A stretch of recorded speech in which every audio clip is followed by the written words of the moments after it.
C'est parti pour la vidéo de présentation du programme Cobian Backup en version 10.1.1.816. Je vais lancer l'installation, exécuter.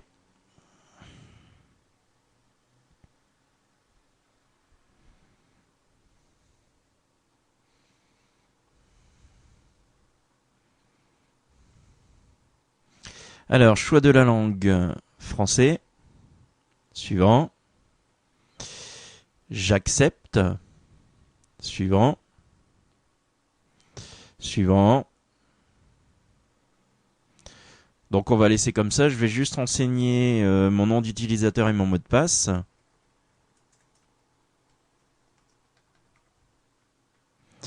Suivant. Suivant.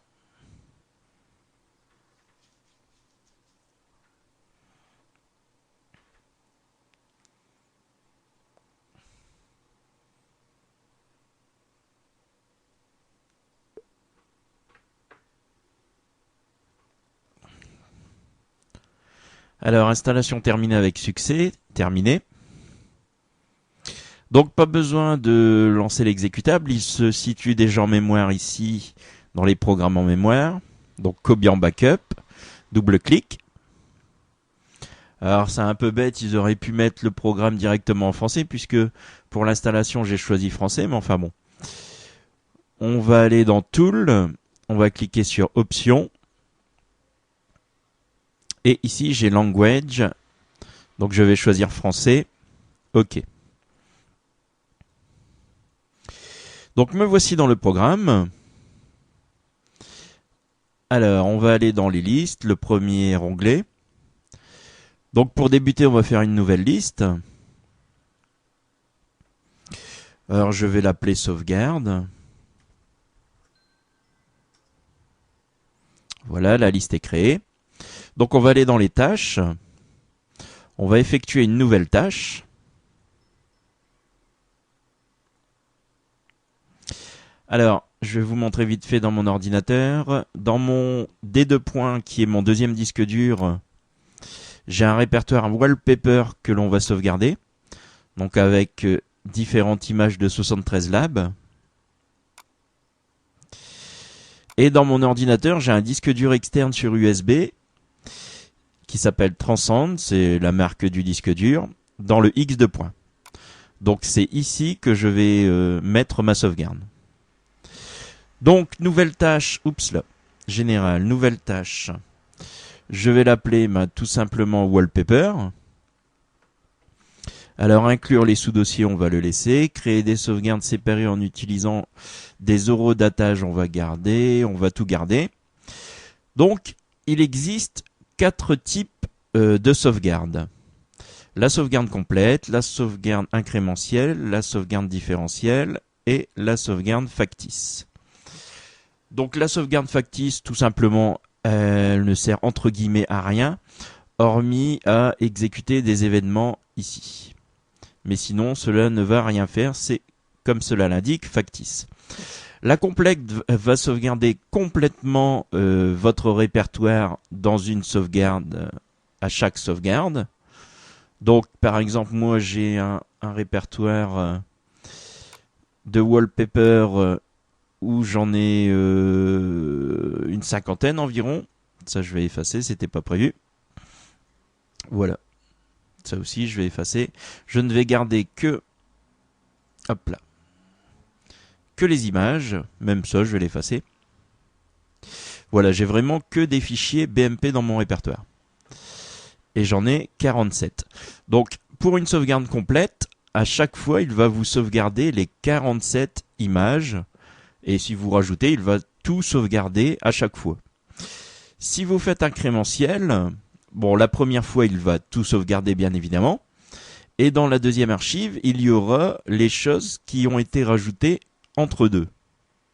Donc ensuite la différentielle, vous aurez la sauvegarde, donc même chose, une première sauvegarde complète, une deuxième sauvegarde avec ce que vous avez rajouté, puis la troisième sauvegarde qui sera le total de ce que vous avez rajouté par rapport à la première sauvegarde. Alors vous allez me dire, c'est pas évident à comprendre. Donc pour la complète, normalement vous avez compris, puisque à chaque fois il va sauvegarder l'intégralité des données. Donc vous aurez une archive conséquente à chaque fois. Là je vais vous montrer l'incrémentiel. Donc ensuite, ici vous avez fichier, donc vous pouvez mettre des fichiers, des dossiers, mais même du FTP. Donc je vais cliquer sur dossier. Je vais aller dans mon répertoire wallpaper. La destination, on va mettre mon disque dur externe. Donc j'ai la planification, donc journalier, hebdomadaire, mensuel, annuel, cyclique, manuel. Bon, moi ce que je vous conseille c'est journalier par exemple. Donc les jours de la semaine. Vous avez le choix. Ici archive, vous pouvez compresser ce que vous sauvegardez. Donc moi je vais compresser en 7Z qui est une bonne compression. Vous pouvez découper vos fichiers si jamais ils sont trop gros. Donc ça va de la disquette jusqu'au DVD. Bon, je vais mettre par exemple la taille d'un CD. Vous pouvez crypter aussi vos archives, ce qui peut être sympa. L'exclusion, donc inclure seulement ces fichiers. Vous pouvez ajouter ou exclure. Événement avant la sauvegarde, donc vous pouvez faire des choses avant la sauvegarde ou après la sauvegarde. Des choses comme une pause, comme exécuter un exécutable, exécuter et attendre, fermer le programme, démarrer un service ou encore arrêter un service. Et enfin avancer, vous avez utilisé des chemins absolus, effacer l'attribut archive, inclure le type de sauvegarde dans le nom, etc. etc. Donc pour rappel, moi j'ai fait incrémentiel, je vais faire OK. Donc je vais forcer l'exécution de la sauvegarde tout de suite. Exécuter la sauvegarde.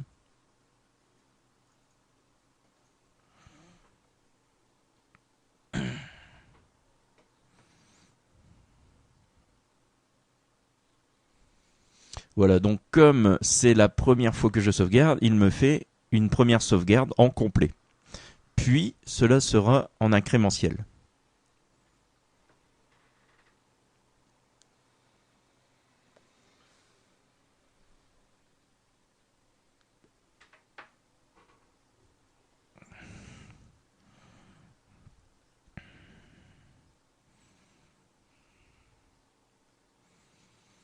Voilà, il me fait une vérification au passage, ce qui est sympa.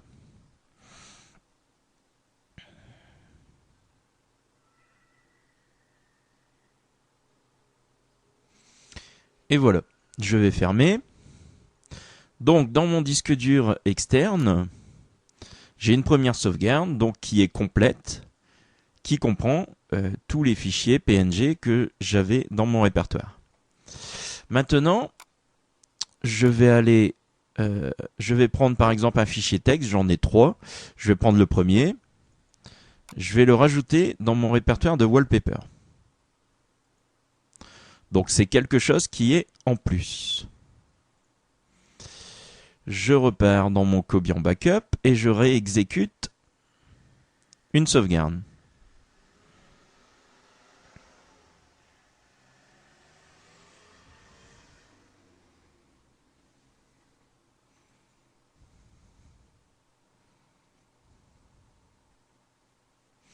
Voilà, comme vous le voyez, il a sauvegardé un seul fichier.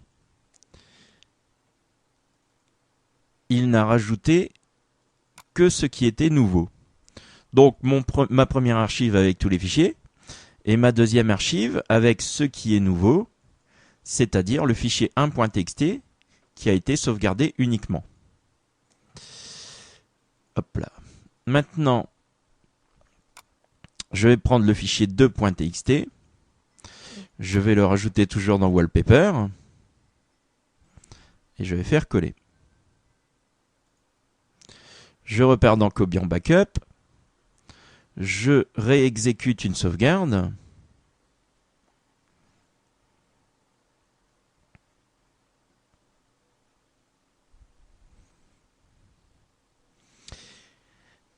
Et donc là, la sauvegarde va se faire par rapport à ma dernière sauvegarde que j'ai fait. C'est-à-dire que ma dernière sauvegarde comprenait le 1.txt. Donc ça, c'est fait. Il s'est dit maintenant, il y a un nouveau fichier, je vais le sauvegarder. Backup file 1. Et donc, oups là. Et donc, ma troisième archive va être uniquement le fichier 2.txt.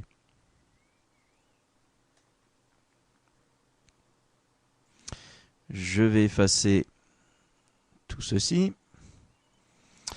Je vais repartir dans mon wallpaper. Je vais effacer mon fichier 1.txt. Je vais effacer mon fichier 2.txt.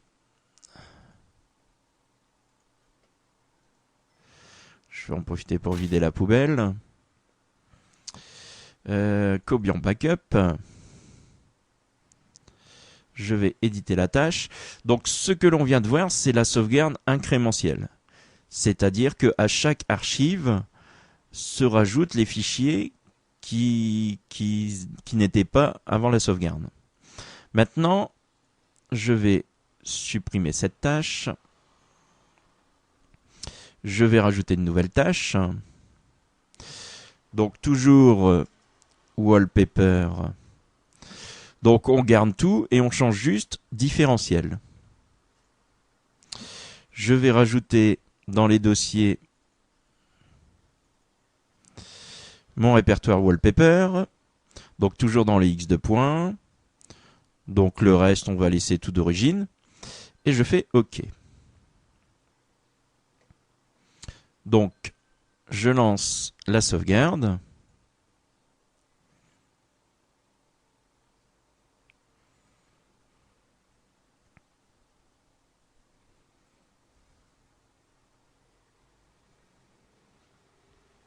Alors, tout comme la sauvegarde incrémentielle, comme c'est la première fois que je lance la sauvegarde, il me fait une sauvegarde complète.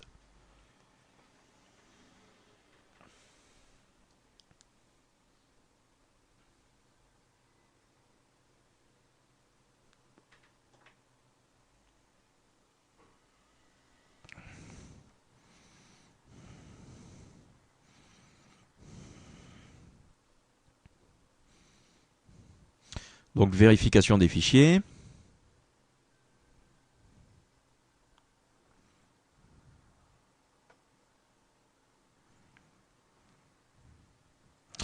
Voilà, la sauvegarde a été effectuée.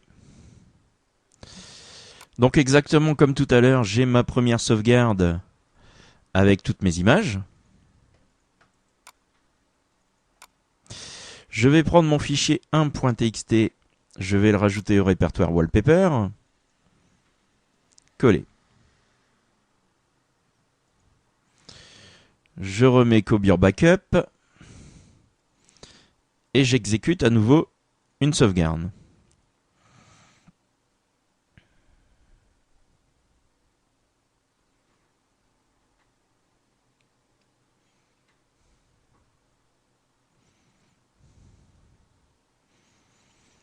Donc exactement comme tout à l'heure, il me sauvegarde le fichier qui est nouveau. Donc si je vais ici, j'ai ma deuxième archive avec uniquement mon fichier 1.txt. Je vais prendre mon fichier 2.txt, je vais le mettre dans le répertoire wallpaper.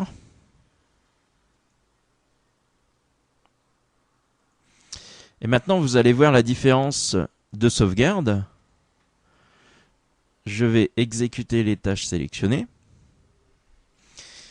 Puisque maintenant, il va me sauvegarder ce qui est nouveau, mais par rapport à la première sauvegarde complète. Donc, ce qui est nouveau, c'est le premier fichier .txt et le deuxième fichier .txt. Donc, deux fichiers de sauvegarder. Backup head file, tout.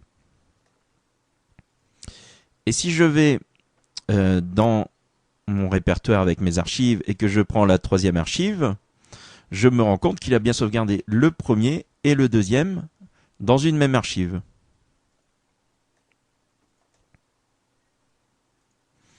Voilà, je vais repartir dans Cobian Backup.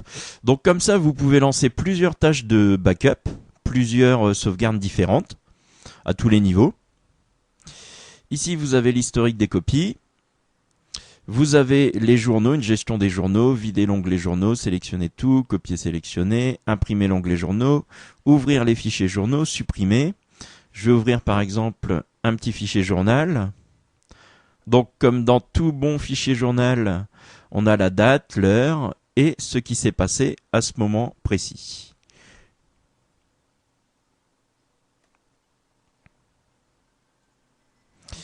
Dans Outils, on peut vérifier les mises à jour, bien évidemment. On a un décrypteur de clés. Alors, on a différents outils plus ou moins utiles. Donc, pour décrypter un fichier ou dossier à décrypter, décrypter vers, choix de la méthode. On peut générer des clés. On a un décompresseur. Alors, ce serait bête de se priver de 7-zip, je trouve, mais bon, on a quand même un décompresseur d'intégrer. Réinitialiser des positions. Voulez-vous réellement réinitialiser la position et la taille de la fenêtre principale? Alors ça, c'est vraiment le truc qui sert à pas grand-chose, je trouve. Si quelqu'un trouve l'intérêt, il me le dit. On a dans divers une chaîne de cryptage, fonction de cryptage, chaîne cryptée, encodée ou décodée. On a supprimé les dossiers. Bon, même chose, je vois pas l'intérêt. Réparer les permissions. Alors, les permissions ont été activées avec succès. OK. On a traducteur.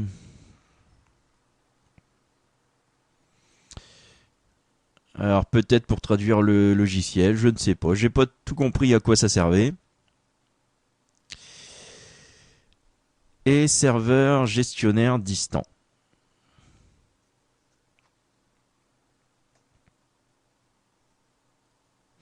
Bien évidemment, on a les options du programme. Donc général, choix de la langue, raccourci clavier, tout sauvegarder quand le programme démarre, vérification automatique des mises à jour, signale la détection d'une nouvelle version comme une erreur, le choix d'un proxy, on a les journaux, le courrier, FTP, on peut limiter la vitesse de connexion, gestion, on peut mettre un mot de passe aussi, visuel, fonctionnalité, moteur, toute une série d'options ici aussi, avancé, et enfin compression. Et bien évidemment le menu d'aide avec l'index pour l'aide, le fameux à propos ou encore un lien pour une donation via PayPal. Voilà, c'est tout pour cette présentation logicielle.